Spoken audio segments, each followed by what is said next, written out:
Seguimos adelante aquí en Telebuen Día. Es muy grato recibir esta mañana al señor Ministro de Vivienda, Ordenamiento Territorial y Medio Ambiente, Francisco Beltrame. Buen día, ¿cómo le va? Buen día, un gusto compartir esta mañana con ustedes. Desde este lugar, porque habitualmente está desde el otro, ¿no? Exacto, exacto. Como observador, como televidente nuestro de cada mañana. Francisco, bueno, siempre decimos estas cuestiones. Debería ser un programa para el Ministro de Vivienda, otro para el de Ordenamiento Territorial y otro para el Medio Ambiente. Pero bueno, ojalá que podamos concentrarnos en algunos minutos sobre estos tres aspectos fundamentales. Uno tiene que ver con vivienda y con nuevas herramientas, algunas de las cuales se pondrán en marcha ya el próximo lunes 1 de abril. Tiene que ver con líneas de crédito. Bueno, concretamente, en 2011 se aprobó una ley que era prevista desde el inicio de la gestión en lo que es la sexta línea de trabajo estratégica del plan quinquenal, que da cuenta de la necesidad de que no solamente con recursos públicos exclusivamente se construya vivienda. En el 2011 se aprobó esta ley. Durante el 2012 fueron sometidos más de 4.500 propuestas de vivienda a la oficina del inversor, que es el mecanismo que tenemos de recepción de inquietudes, y esto ha empezado a mover el mercado, ha empezado a haber obras en buena parte de la capital, uno recorre las calles, las va visualizando. Con esto lo que se apostó fue a incentivar de alguna forma la oferta. Lo que tenemos que hacer es posibilitar que la demanda alcance estas soluciones. Y para esto, un instrumento que se crea en este momento, que se pone en práctica a partir del próximo lunes, es el Fondo de Garantía de Crédito Hipotecario. ¿Qué es lo que pretende el instrumento? Bueno, la banca tradicionalmente cuando uno va a hacer una compra de vivienda le exige el 20, el 30% de ahorro. Este instrumento lo que posibilita es que pueda exigirse el 10 o el 15% de forma tal de que el Estado se hace garante de esa diferencia que hay entre lo que se exige tradicionalmente y esta posibilidad. Bien, ministro, ¿hay algún modelo, algún ejemplo para determinar, por ejemplo, hasta dónde llega precisamente esta herramienta del Fondo de Garantía? O sea, sobre un inmueble, supongamos, de $100.000. Bien, acá tenemos que hacer dos o tres diferenciaciones. En primer lugar, es un instrumento que es para quien no tiene vivienda, o sea, es para vivienda única. El segundo instrumento, bueno, algunos de los integrantes del núcleo familiar que sean titulares tienen que tener menos de 55 años, que es la expectativa desde el punto de vista del cierre del préstamo. Y después está la relación, hay topes fijados según la cantidad de número de dormitorios para lo que son viviendas promovidas, y hay también topes que son inferiores para compra de vivienda usada que se encuentra en el mercado. ¿Cómo va a operar esto? Bueno, esto opera a través de 5 bancos que han adherido al sistema, 4 bancos privados más el banco hipotecario. Estamos hablando del BBVA, del HBC, del Comercial y del Santander, que bueno, ellos van a ser las oficinas receptoras y de tramitación de esto. Esto supuso también una articulación dentro del Estado. Este es un diseño que se hace de la Agencia Nacional de Vivienda, pero los recursos puestos en juego son del Fondo Nacional de Vivienda, por lo tanto del Ministerio de Vivienda, y la Corporación Nacional para el Desarrollo, que es el administrador de este fondo, que tiene amplia experiencia en esta materia. Correcto, con ingresos mínimos que hay que determinar. Los ingresos, los ingresos mínimos en general los bancos, 22.000 y algo de pesos es el mínimo absoluto que está solicitando. La capacidad del préstamo va a estar en función de la posibilidad de amortización, en función de esos ingresos. Un porcentaje sobre esos ingresos, digamos.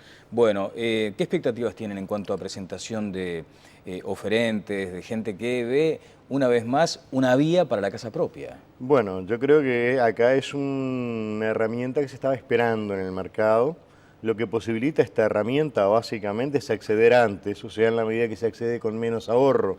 Si históricamente cualquiera de las familias que están convocadas le lleva 3 años el llegar a constituir ese ahorro, bueno, a través de este instrumento en un año y medio podrá tener el ahorro. Pero hay muchos uruguayos que ya a partir de que el banco hipotecario empezó nuevamente a operar, estamos hablando del año 2008, con posibilidades, bueno, comenzaron una política de ahorro esencial para resolver el problema de la vivienda. Bien, un 10% de ahorro cuando, como usted decía, lo habitual es 20 o 30%.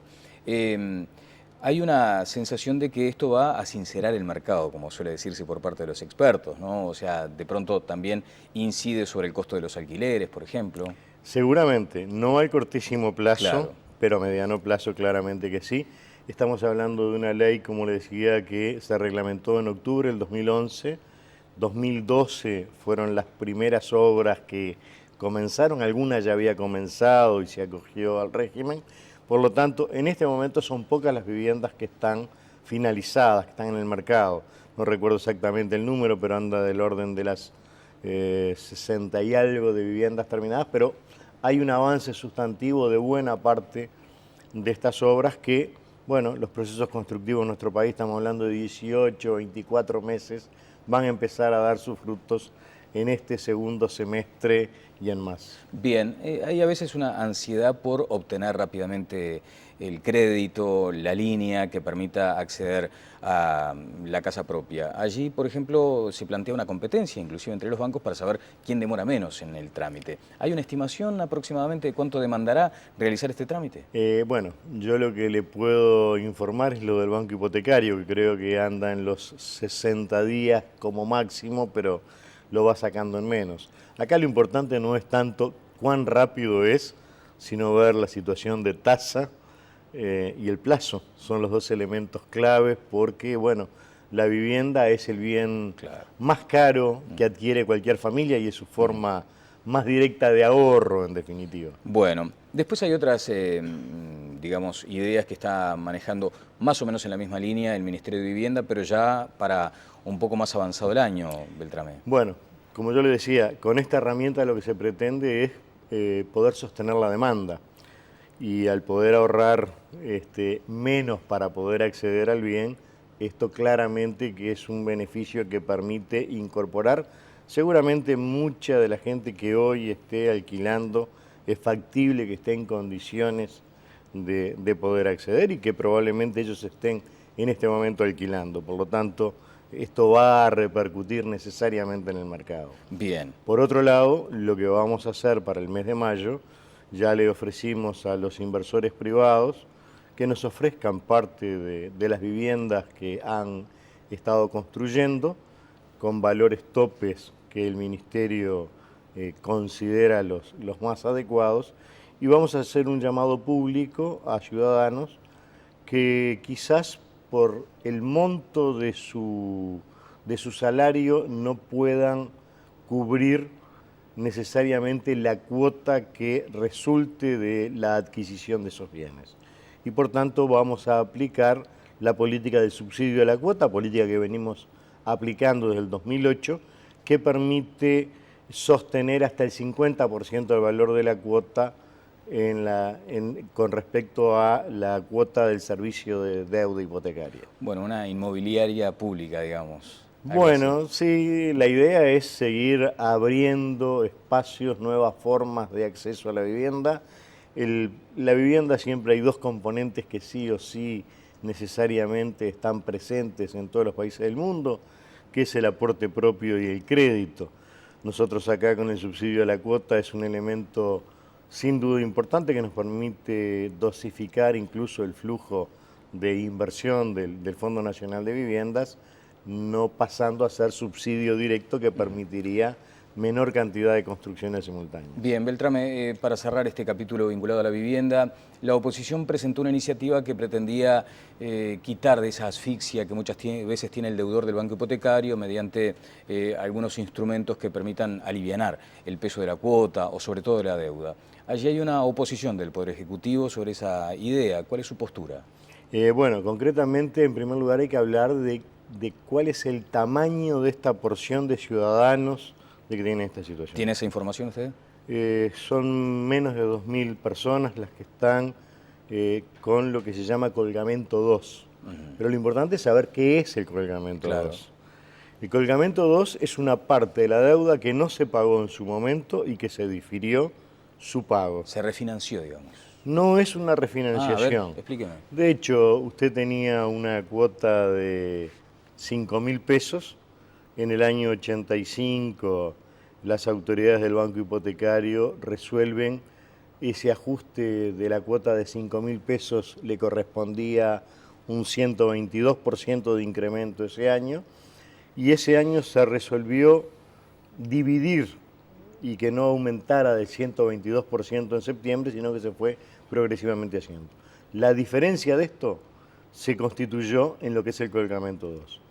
En el año 86 el banco llamó para que cada uno de los ciudadanos optara por cortar este sistema o volver a la cuota común. Muchísima gente volvió a la cuota común que le correspondía y esa diferencia que se generó, algunos no se presentaron y siguieron pagando menos de la cuota que correspondía y eso siguió generando lo que es el colgamento 2. O sea que es una situación que no es tan fácil de abarcar, digamos, No es fácil de abarcar, pero a su vez hay visiones con respecto a esto que tiene que ver, bueno, qué sucede con las deudas y cómo se generan, porque Ahora, estos son sí. señas que, entre otras cosas, hay una normativa desde el punto de vista del Banco Central, que, por ejemplo, si se considera quitas ahí, esas personas automáticamente perderían las posibilidades de crédito. Ajá. En el sistema financiero, en las tarjetas, en un montón de situaciones. Es un tema... Sí, lo que hay es una situación de atención a cada una de las familias que efectivamente tienen dificultades serias. Estamos hablando de personas mayores que se han jubilado en este largo proceso. Pero estamos hablando fíjese que estamos hablando de deudas básicamente del año 85, por lo tanto el universo y los montos dependen del comportamiento individual que cada uno de ellos haya tenido con respecto al Estado. Bien, arquitecto, sobre la autoconstrucción un comentario. ¿Permite en alguna forma que se ponga a ritmo la cartera luego de algunos reclamos del propio presidente de la República de agilizar todo esto que tiene que ver con la solución habitacional? Mire, yo creo que nuestro país es de los países del mundo en el cual eso que yo le mencionaba hace un rato de que hay un componente que es aporte propio y préstamo, el aporte propio, hay una larga historia de su constitución, ya sea por grupos organizados a través de las cooperativas de vivienda por ayuda mutua, ya sea a través de MEVIR, que es la organización de esa ayuda mutua o autoconstrucción, y nosotros en este periodo hemos desarrollado los programas de autoconstrucción también, ya sea en terreno público, en combinación con las intendencias, o en terreno privado, que viene dando importantes soluciones en todo el país. Bueno, pasamos ahora a medio ambiente, y hay un tema que nos angustia hasta como ciudadanos de este país, que tiene una cobertura mucho más allá del 90% en el agua potable, y teníamos aquel orgullo de decirle a cualquier extranjero que viniera y que tomara tranquilamente de la canilla del hotel porque no iba a tener ningún inconveniente. Hoy eso ya está comprometido, aún por estas versiones, por estos rumores que tienen que ver con el agua potable. ¿Qué rol está jugando el Ministerio de Ambiente en este tema? Bueno, acá nosotros tenemos, en primer lugar, una dirección, la Dirección Nacional de Aguas, que específicamente trabaja de esto, la DINAMA como Dirección Nacional de Medio Ambiente, y bueno, acá me parece que lo que hay que hacer es hay que bajar la pelota al piso. Hasta el año 2004 no nos preocupábamos mucho de los recursos del agua, hasta que hubo un plebiscito en el cual logró ubicar el agua como un derecho esencial de los ciudadanos. Y esto fue pionero a nivel del mundo. A partir de ahí se ha venido trabajando muchísimo, muchísimo en silencio, generando condiciones de trabajo. Nosotros el día 22, el viernes pasado, era el Día Mundial del Agua.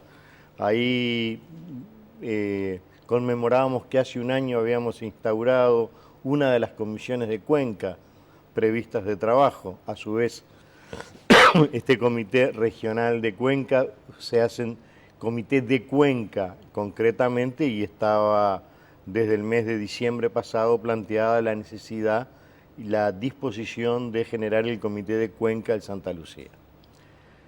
Esto de lo que tiene que ver desde el punto de vista de prevención y de manejo, pero a su vez hay dentro de lo que es el Plan Agua 2 proyectos de monitoreo concreto de distintas cuencas de agua. Hay 2 cuencas que son de particular importancia desde el punto de vista de su monitoreo, análisis permanente, que tiene que ver la cuenca de Santa Lucía, por lo que implica estratégicamente de la cantidad de población que atiende esta cuenca, y por otro lado la cuenca del San Salvador, en el cual es una de las cuencas de mayor uso integral de todo lo que tiene que ver con el área cerealera.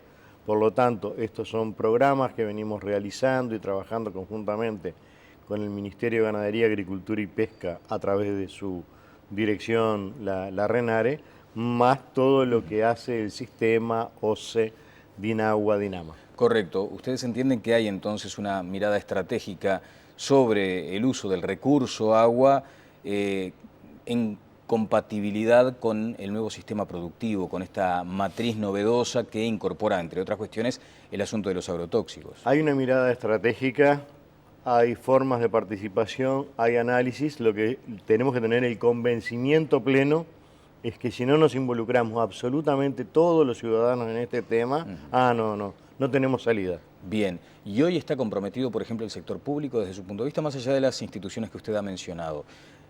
Permítame un ejemplo que probablemente sea absurdo. Muchas veces viene una empresa y te rompe la vereda, y espera por la otra que la tiene que reparar. Y resulta que la Intendencia también incide. Y a veces en esas cuestiones cotidianas uno ve cierta descoordinación para arreglar simplemente el pozo que quedó en la vereda, por la instalación del cable o del caño de la OCE. Uno se pregunta, en un recurso tan caro a los uruguayos como el agua, desde su punto de vista, ¿está bien amalgamado el sistema público? Mire, acá siempre hay algo para mejorar. De hecho, OCE, uno de los lineamientos estratégicos que tiene es achicar la pérdida que tiene de agua producida. Cierto. Que no puede facturar. Sí, que creo que era algo así como la mitad en algún momento, ¿no? Sí, creo que sí. No recuerdo exactamente el porcentaje. Lo que es importante es que desde OCE se está trabajando. El otro aspecto que usted menciona, que es el post-reparación desde el punto de vista del manejo de esto, bueno, ahí las cosas son más dificultosas, en primer lugar por las localizaciones que se pueden dar, que son tareas que involucran a los gobiernos departamentales, y cuando hablamos de gobiernos departamentales hay lugares en los cuales es relativamente más fácil que en otros el poder acceder a la reparación. Por ejemplo, una cosa es licitar hormigón y asfalto para Montevideo para hacer reparaciones, y otra es en localidades del interior del país de que no está la disponibilidad de las empresas para hacerlo. Bien, arquitecto, pero sobre lo macro, sobre esa mirada estratégica del recurso agua, porque allí está vinculado el Ministerio de Ganadería, naturalmente, las intendencias por su parte y el Ministerio de Vivienda. Supongamos esto de la soja, ¿no? El otro día nos enterábamos de una situación particular aquí muy cerca, en Canelones, cerca de la costa además. ¿Hay allí como una especie de coordinación óptima? No, lo óptimo siempre está en el horizonte, sí. Debemos de seguir avanzando hacia él y así lo venimos haciendo.